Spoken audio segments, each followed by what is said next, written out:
Hello, everyone. Welcome to my channel. My name is Lady Calamere, and I am doing my 354th presentation. It will be on the Welsh Goddess, Branwen. And did you know that the Welsh didn't call themselves Welsh? Welsh means outsider. But they would call themselves, and this was plural, was a Cymry.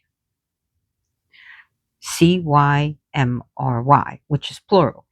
The Cymro was a man, and the Cymres was the woman, was the females. So Branwen is a Celtic Welsh goddess in the second book of the four books of the Mabinogion, which was written down during the medieval times. And was it written down by pagans? Nope. Written down by Christians. Now, the Mabinogi does have, you'll see the Christian overtones on it.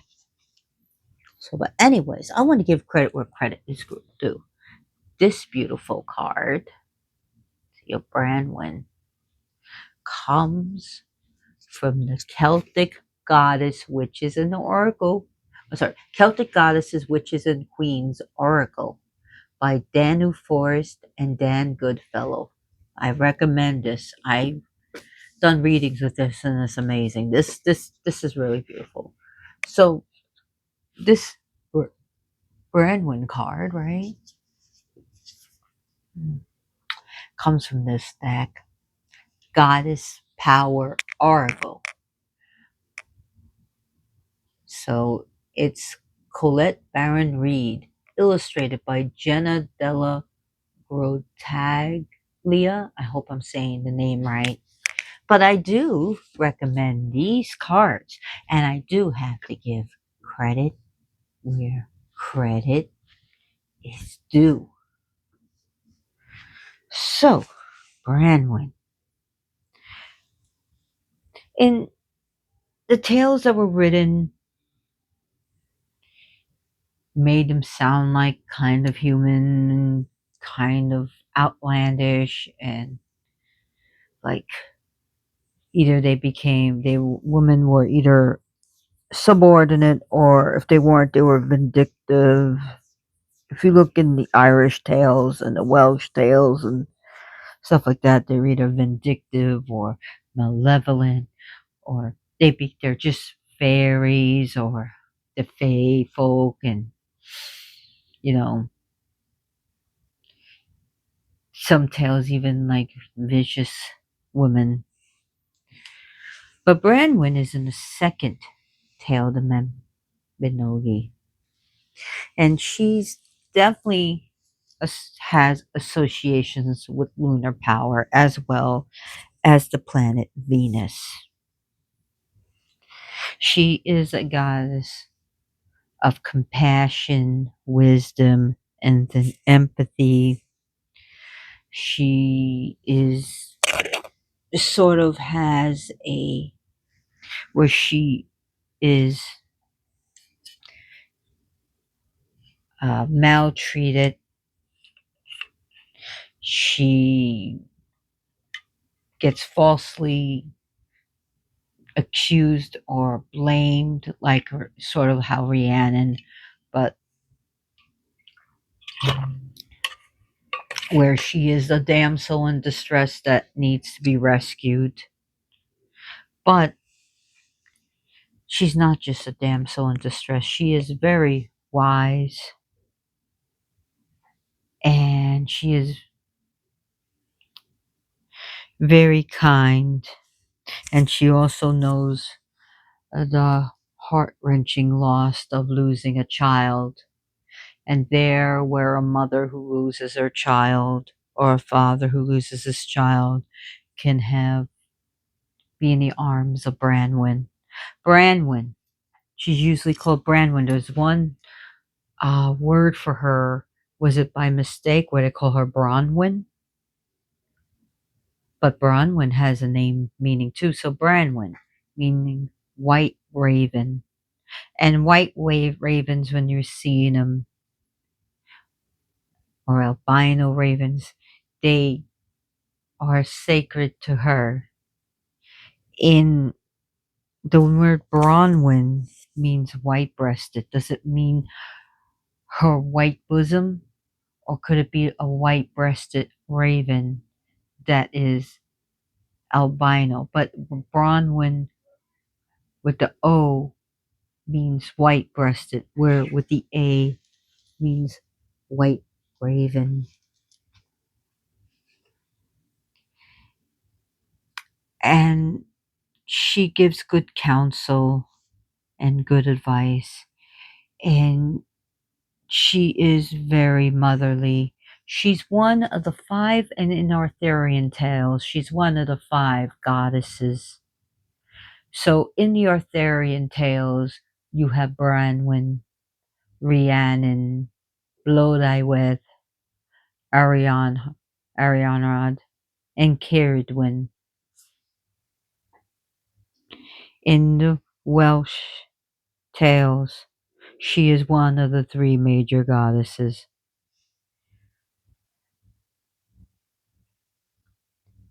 And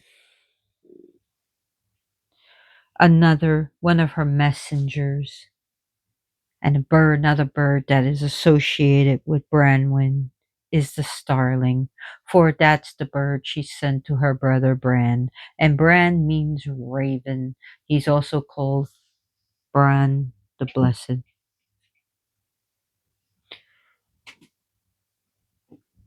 Oh, here comes little Boo.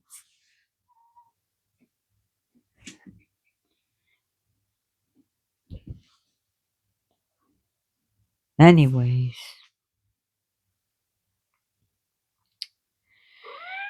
so her tale has some Christian overtones.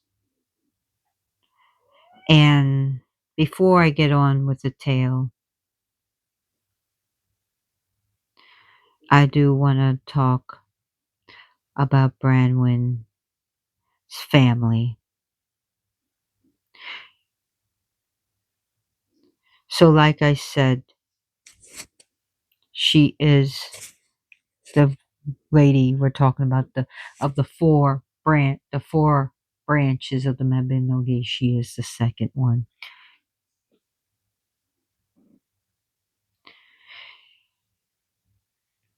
And her kingdom is Harlech, Harlech.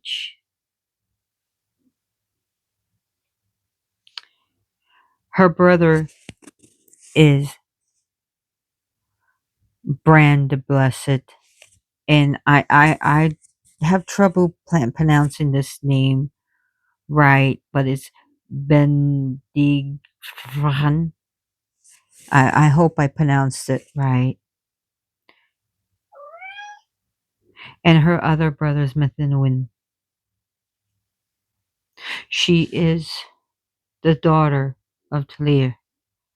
Yeah, I know it says Llyr, but it's Tlir. It's the Tlir sound. So Tlir, I'm sorry, Llyr, but the double L has a T sound to it.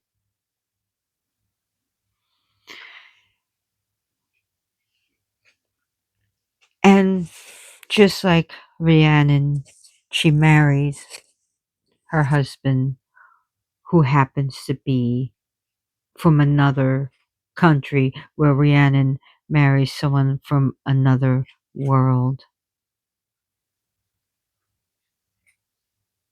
I'm just trying to remember her mother, but as I go on, her half brother is Efnisian, and another half brother is Nisian, and these are two very important. Okay, so Efnisian and Nisian are twin brothers. Nisian is the calm, composed, light god and is agreeable, where Efnisien is a hothead. He has a lot of anger, he has temper issues, he's pretty much the dark brother, where in not darkest skin, but uh I'm not saying dark is bad, but he's not seen very well and he does have a temper. But he does redeem himself at towards the end of the battle between Wales and Ireland. Branwen is out actually portrayed as very beautiful, the most beautiful of the known lands,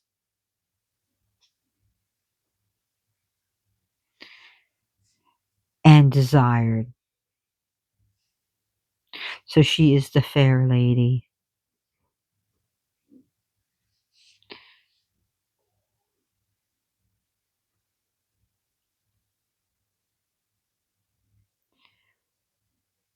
So Branwen was a major goddess of Wales, and she is loved by many Wiccans, witches, and neo pagans. Her place of rest is called, it's spelled Bed, Bedd, but when you see the double D, it's the, so it's Beth Branwen, and it's supposed to be her supposed grave. It's a cairn there on Anglesey, the island, Isle of Anglesey, on the banks of the Alaw, Alaw.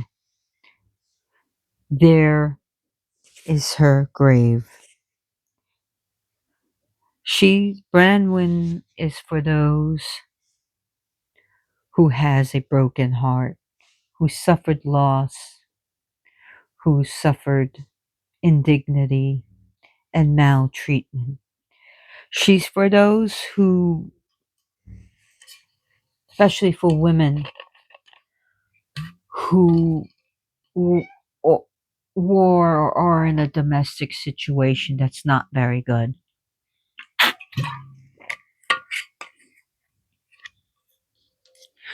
She marries of Ireland, the king of Methel, Methelwich,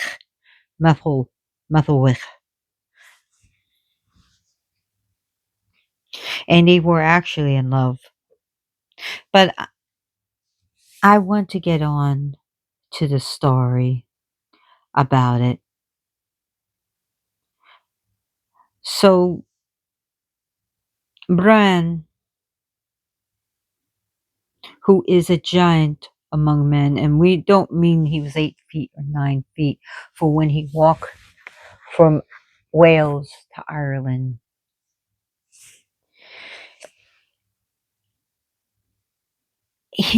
the water was like maybe chest deep. That's how tall he was. He wouldn't be he wouldn't he wouldn't be able to fit in any of the boats and ship. He just walked with them. And he was seen as that gigantic.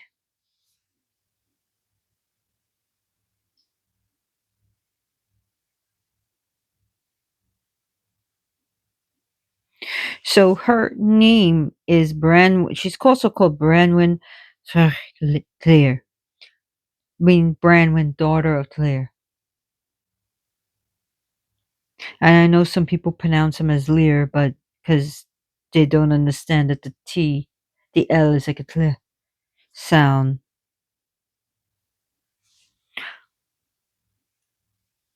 Like, the god Lula gifts, it's actually Plutla Rufus.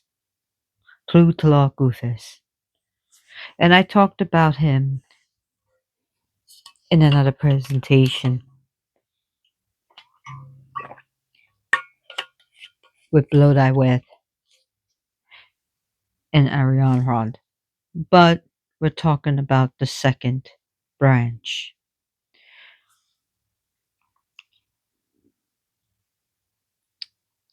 So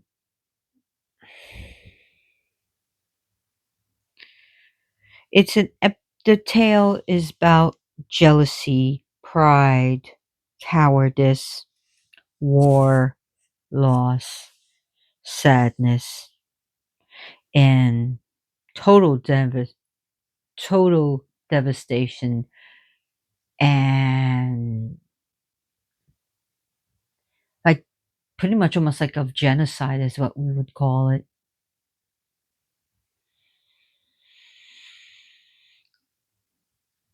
Now, Branwen, King of Wales,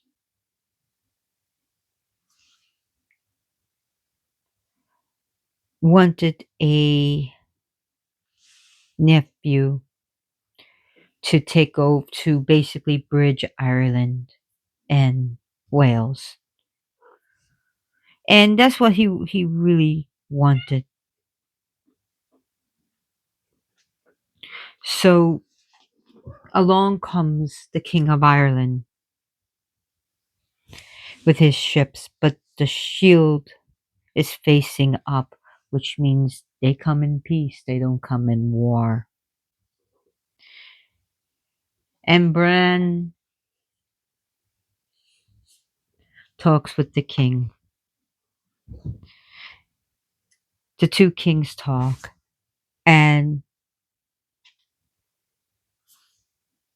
Methanue is pretty cool with it, the marriage, and so is Nisian. But if Nisian was not around, he was not to be seen. And while the King of Ireland was there, Branwen, both of them fell in love. Both Matholwich and Branwen falls in love. And so they are to be betrothed. Now, Matholwich brought his prize horses. Now, if Nisian wasn't aware of this, or he did not give permission, because Matholwich gives permission, Bran the Blessed gives permission, Nisian gives permission, but not if Nisian, because you see the patriarchal rule here, and this is, you're going to see some Christian overtones in it with the behavior of everything. So if Nisian, being the hothead he is, and this is a trigger warning, okay? And it's about animal cruelty, but it's part of the story. And while the horses were in the stalls, Efnisian did a despicable act against animal cruelty, but it was meant to offend the Irish.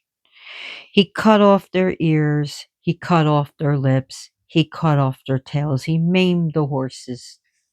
And in in three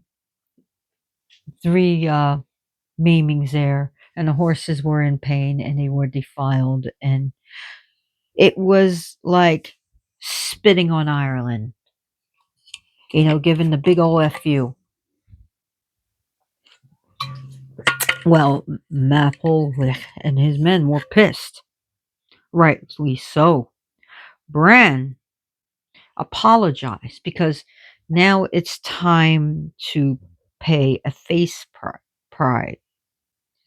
A face prize, meaning to, when someone makes you lose face, you have to owe them. So Bran gave him a horse to match the horses he lost, because apparently, of course, they had to be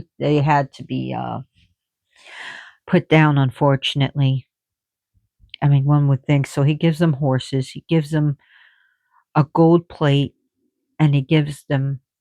And Bran, being very gigantic, at the size of Godzilla here, gives the King of Ireland, Matholwich, a silver rod as thick as his thumb, and I think in the story it's also as tall as him, of pure silver. But he was still mad, so he he gives them a cauldron, per dadini, per dadini, and this is a special cauldron. And he, if some people, some this is like a story where we give others the means for our own self destruction. This cauldron is for your dead warriors to be put into so that they can come back, but they're more like zombies, almost like soulless, uh, blank, lazy stare. They're not able to speak. All they want to do is fight. And he warned the King of Ireland, this is a prize cauldron, but you may not want to use this ever.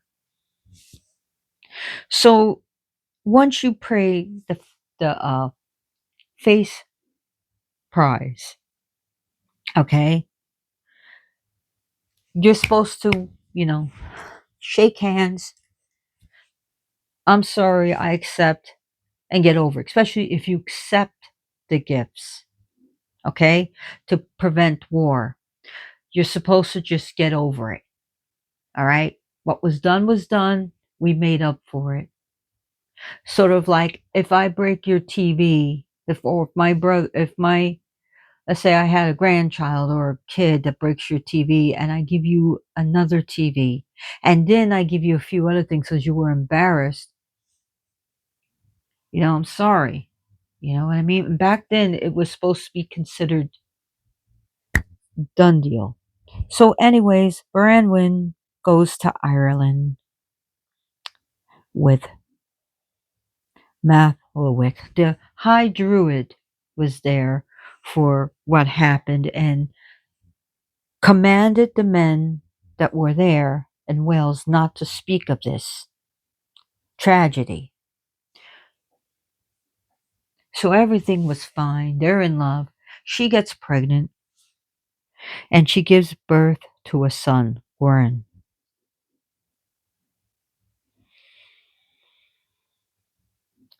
And everything seems fine until the Archdruid died and word spread.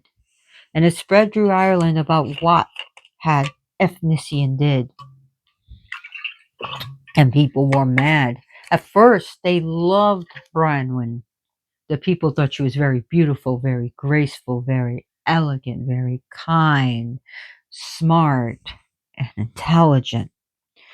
But then they start seeing her as an outsider, and they were so mad that the king was disrespected and that Ireland was disrespected.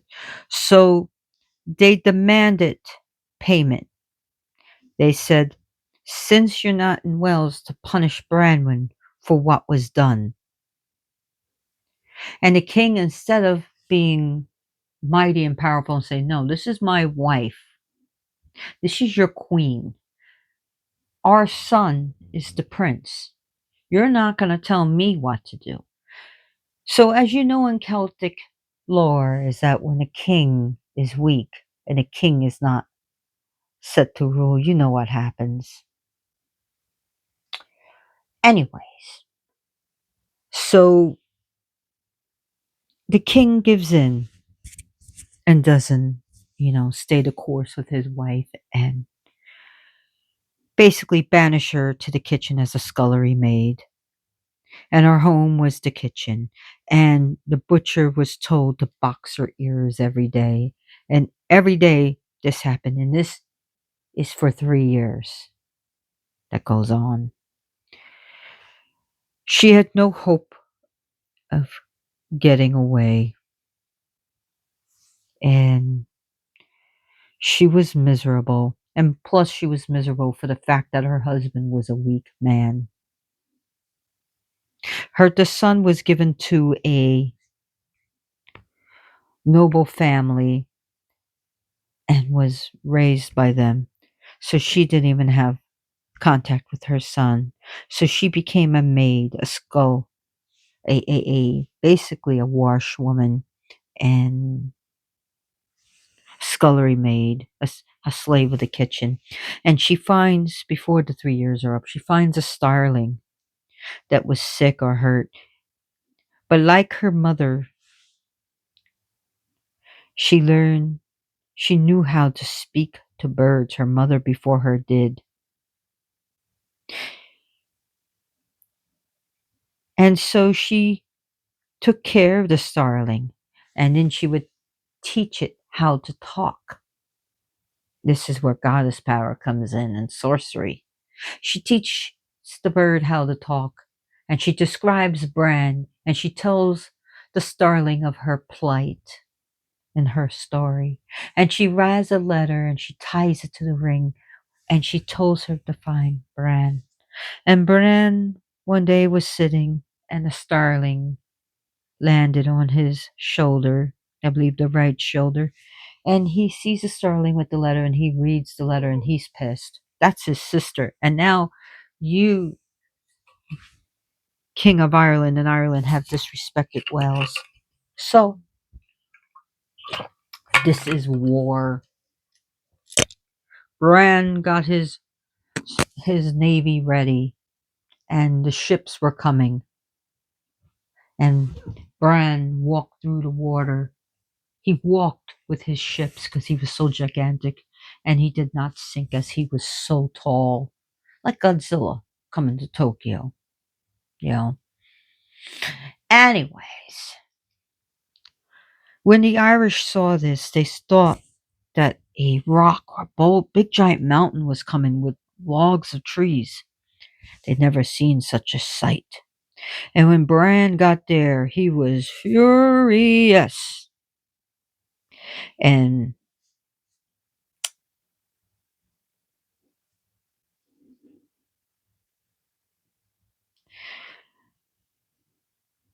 Mathalwick, the King of Ireland, was rightfully scared. So he said, "Okay, well, we'll make it." So Branwen was the broker here, and luckily Branwen was able to broker a peace deal. That for what he did to Branwen was that with Branwen's blessing, that Gwern will be the King of Ireland, and eventually he's going to be the Queen of Wales. So that peace was made, and that since Bran was so tall, he had no house. So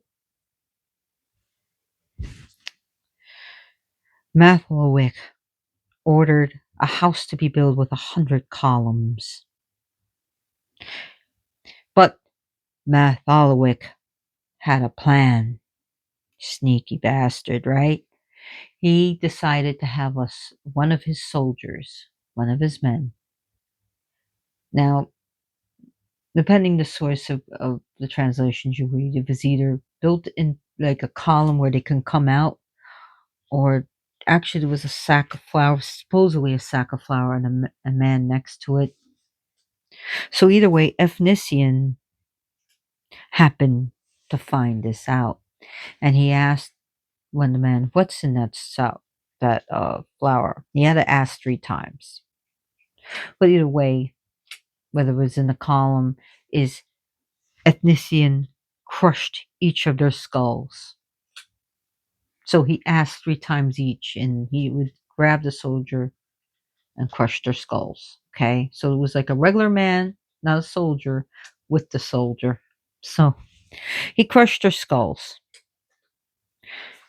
But that wasn't good enough for him. He was mad. He was angry. And by the fireside and in front of Branwen, and of course he was jealous too of Warren's position now. He was pretty much jealous of. He took the boy, a young boy, and trigger warning, threw him into the fire. Branwen rushed to try to get him out. She was held. back, for unless she be burnt herself. She cried as her child died. Now this is war. This is war, and it was such a nasty war. And this is like a war to end all wars.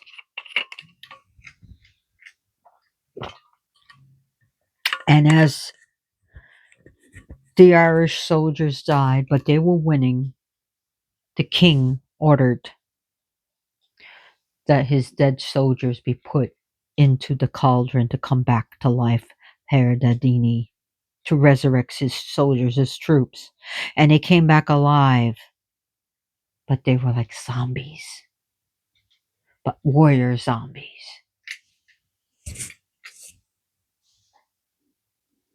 And Wales was losing. Efnisian saw what he did and realized what he did. So he lay among the dead soldiers, and this was his plan now to end it. Not knowing that he was Efnisian or alive, they threw him into the cauldron since he was a living being, won't say person. The cauldron could not handle it, and he pushed against the sides of the cauldron, and it split, and Efnisian dies. Self-sacrifice. The cauldron breaks into 4 pieces, and a toxic fumes comes out. And anyone who was not indoors, pretty much at this time, it was like toxic gas. And everyone who breathed it in was dead.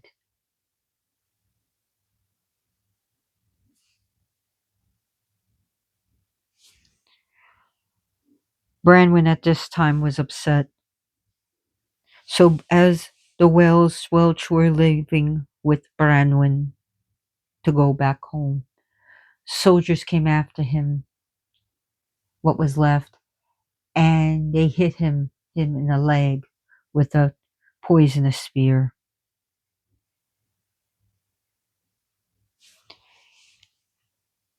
And Bran told his men to slice off his head to decapitate him. Again, trigger warning. But he would be with his men, and the head, being that he's another worldly being, can still talk to his men. Now, what was left of Ireland were 5 pregnant women. That was all that was left, and all that left of Bran's men was 7, plus Branwen.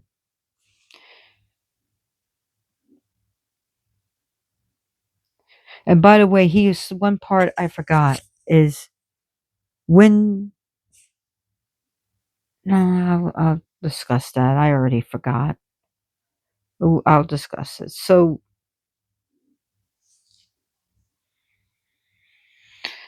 Branwen's pain was that she had a weak husband. Her son was gone.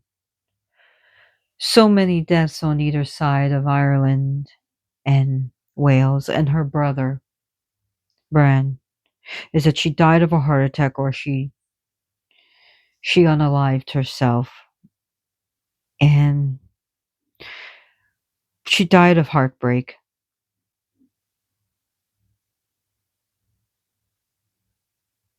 So they end up going to this otherworldly place now when they get back, but it's an otherworldly place. And there, they memory was lost of their loss. For 80 years, they celebrated and feasted with the head of Bran. They enjoyed life, but they were told not to leave a certain exit. And when they did, the exit towards Cornwall, they left that exit and they were back in reality. And then all the memories came flooding back of what happened. Now, the 5 pregnant women of Ireland would represent the 5 provinces of Ireland. And when they gave birth, their sons went to the other mothers and repopulated. So they each son went to a different mother and repopulated Ireland. Nice. So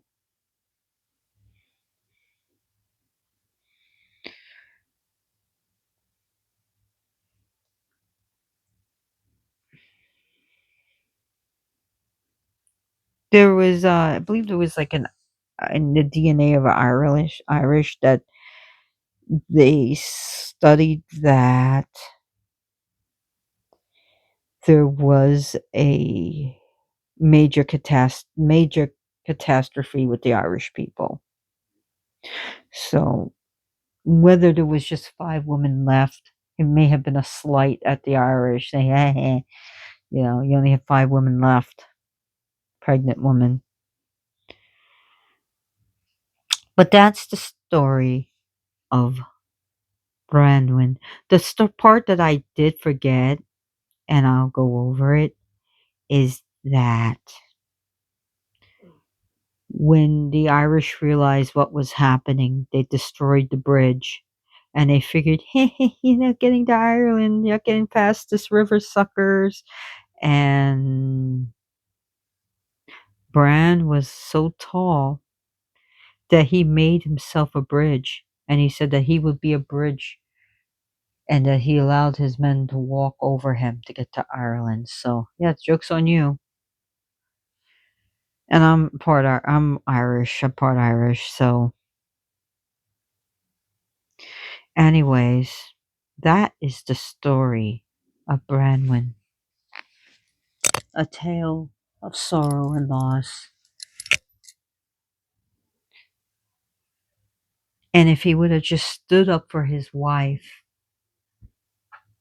things would have been better. And if Nisina didn't have the temper, but if woulda, should have, could have in this position, right?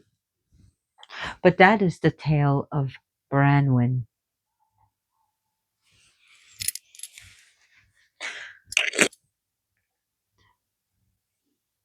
Ravens, as we know, deal with otherworldly things. And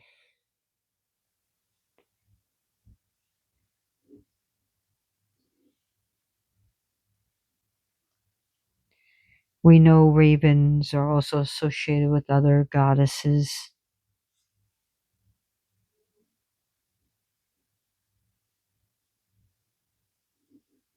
Also, the other name for raven is Sigfran. Sigfran. So, and Kig. So it's a Kig. Sig, sorry, Kigfran. And the CIG means meat, flesh.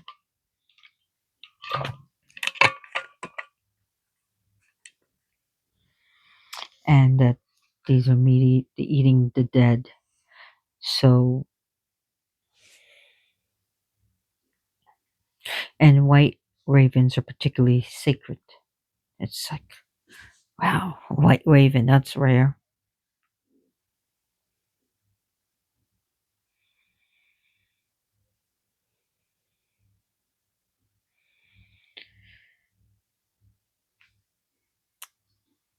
Anyways,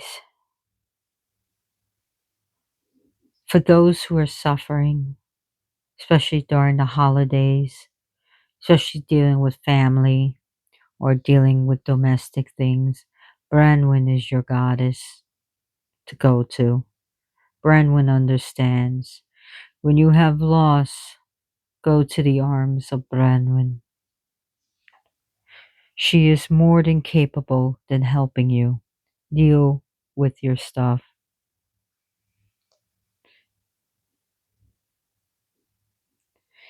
She's more than capable to help you get help. And she's more than capable to listen. And she is a goddess of love. And she is a goddess of beauty. She is a goddess of gentleness and compassion. And she is also has that embodiment when the king disrespects the goddess. We know what happens. So some people even look at her as an embodiment of sovereignty. And but in the stories of Branwen, she didn't speak much unless it was to give advice or to broker deals, or otherwise she was just the silent type. Again, more Christian overtones of it and more patriarchal overtones.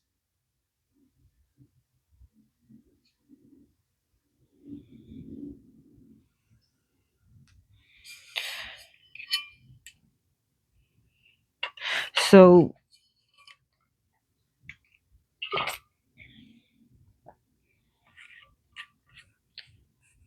her sacred spot is called Branwen's seat. Kader Branwen. Branwen's seat.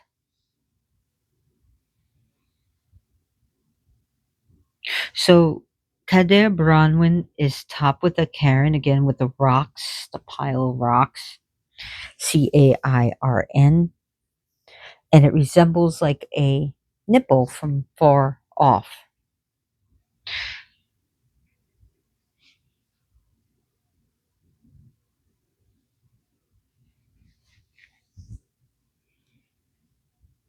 So she is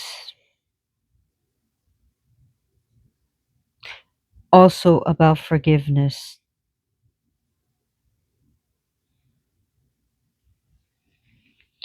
She is also a story about where she forgave her husband for her mistreatment,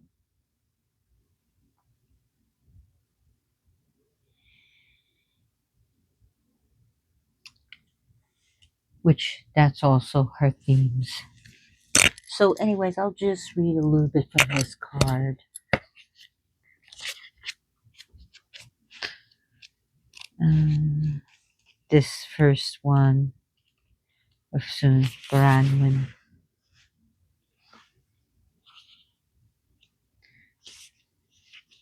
And this is a prayer. I'll just read the prayer to Branwen. White raven, help me hold the love within me and know that there is always another way, and other times will come to find that love should the darkness fall about me.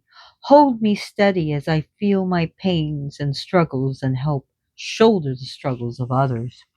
That it be for the highest good, may I never forget that the love within me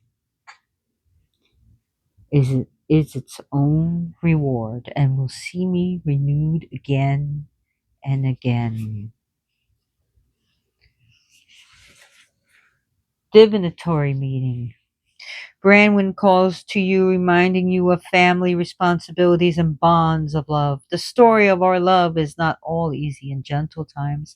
When we hold deep love for our families and partners and children, we learn that love is sometimes more about enduring and doing the best we can for the collective than it is about our own personal wishes. We care and support without an eye on any reward, and while our efforts may be successful, equally we may not achieve all we wish, and suffering may still come. Dark times in life may be unavoidable sometimes, but it is the strength of our love that is our motivation, and what we will endure be guided by your love and your sense of responsibility that is always the highest of deeds. So that comes from this. And I'll read a little bit from the Goddess Power Oracle in this card.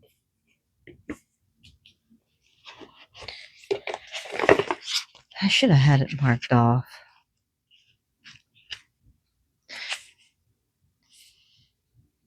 So we got empowerment message, or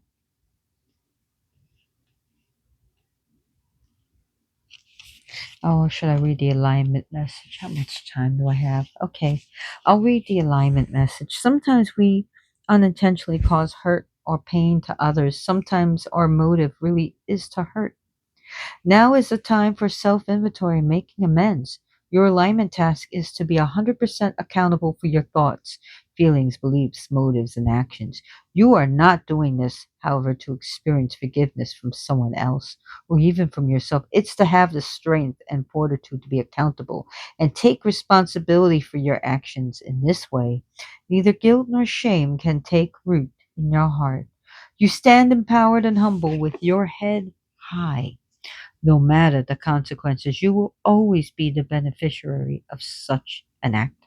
The goddess Branwen says deep healing comes from this kind of courage and respect. Empowerment message. Sometimes life invites us into conditions that challenge us to the core. As the Celtic goddess Branwen forgave those who caused her own death by a broken heart, she asks you to set yourself free from the seeds of resentment that will surely choke the life out of your dreams. We are wounded by others and we weave stories about our hurts and losses that live on in our hearts and minds. We come to distrust the potential of love and connection. No matter what your story is or when it began, forgiveness is the key to freedom here. Forgiveness allows for mending and repair, opening the heart to give and receive. If you need to forgive yourself or others, now is the time to do it. Keep your heart open and you can begin again. Only beauty, freedom, and treasures are found in the spirit of forgiveness. The goddess Branwen is here to support you.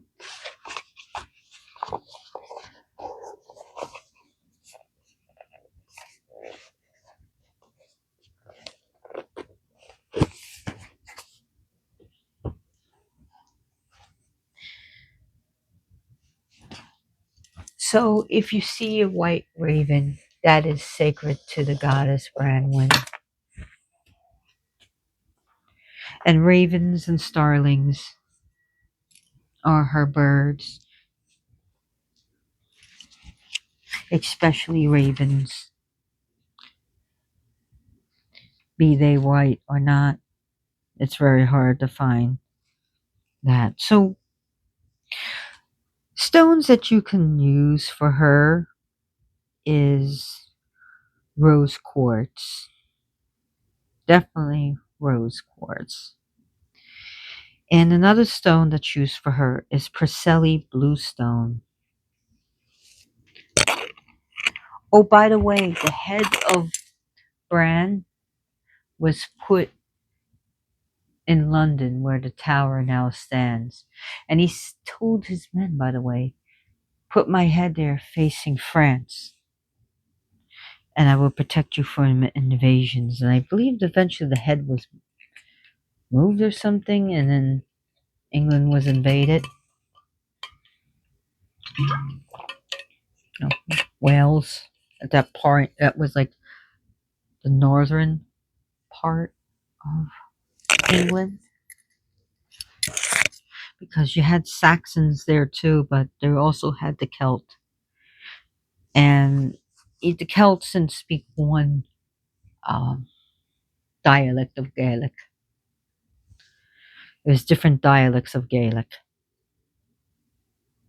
just so you know.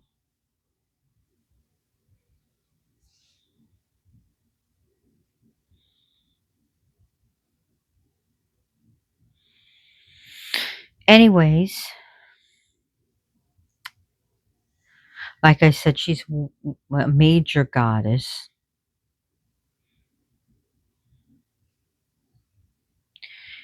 and it's a shame because people know her father's name off the top of their head, and I can't recall her mother. I'm sorry. Forgive me.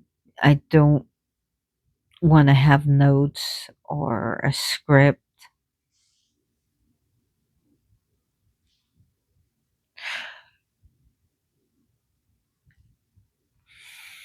Starts with a P. Penarthun. Yeah, Talir's wife,